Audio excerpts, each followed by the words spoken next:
नमस्कार प्रणाम। हम राघवेंद्र स्वागत बा आप सबके इन खबर के भोजपुरी चैनल पे। G20 व इन्वेस्टर समिट से पहले लखनऊ के दुल्हन की तरह सजावल जा रहल बा। विदेशी मेहमान के लुभावे खातिर जिला प्रशासन द्वारा कोनो कोर कसर नइखे छोड़ल जात।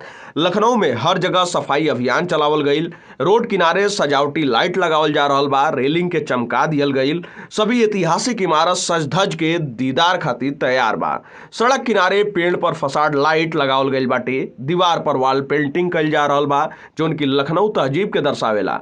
भारत के अथक प्रयास के बाद संयुक्त राष्ट्र संघ द्वारा 21 जनवरी के अंतर्राष्ट्रीय योग दिवस के रूप में घोषित कईल गईल।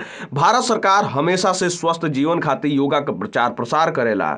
यही सोच के साथ G20 व ग्लोबल इन्वेस्टर समिट से पहले योगा के विभिन्न आसन क करत हुए मूर्ति लगावल गईल। G20 सम्मेलन में आवे वाला मेहमान के स्वागत खातिर लखनऊ सज गईल बाटे। यही क्रम में राजधानी में रोड के किनारे खाली दीवार पर मनमोहक पेंटिंग बनावल गईल जौन की लखनऊ तहजीब के दर्शावेला।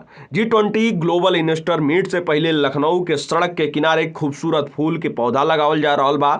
मीट से पहले करीब 50,000 पौधा लग चुकल बाटे जौने में कि गुड़हल, डबल चांदनी जैसन 2 दर्जन से ज्यादा फूल का वैरायटी शामिल बाटे।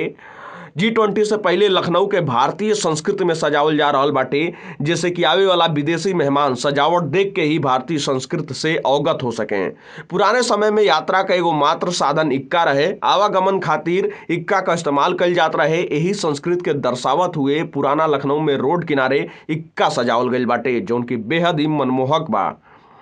G20 सम्मेलन से पहले समतामूलक चौराहा के संवारे में जुटल बाटे लोग। ओइजा पे कई गो पेंटिंग बनावल गईल बाटे और कई सारा तस्वीर लगावल गईल बाटे जहां पे लोग आके फोटो भी खिंचा रहल बाटे। G20 सम्मेलन से पहले समतामूलक से पॉलिटेक्निक चौराहा तक सड़क के किनारे मनमोहक फूल के पौधा लग गईल बा।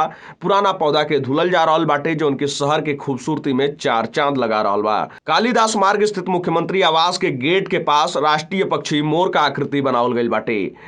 इस सारा दृश्य आप सब भी देखनी। इस सारा दृश्य के माध्यम से लखनऊ के एकदम दुल्हन की तरह सजावल गईल बाटे, जैसे कि G20 सम्मेलन के ऐतिहासिक बनावल जा सके और आवे वाला उद्यमी, आवे वाला निवेश करे वाला लोग के लुभा सके। फिलहाल ये खबर में इतना ही। देश दुनिया से जुड़ल तमाम खबर देखे खातिर आप सब जुड़ल रही खबर भोजपुरी के साथ। तब तक खातिर नमस्कार।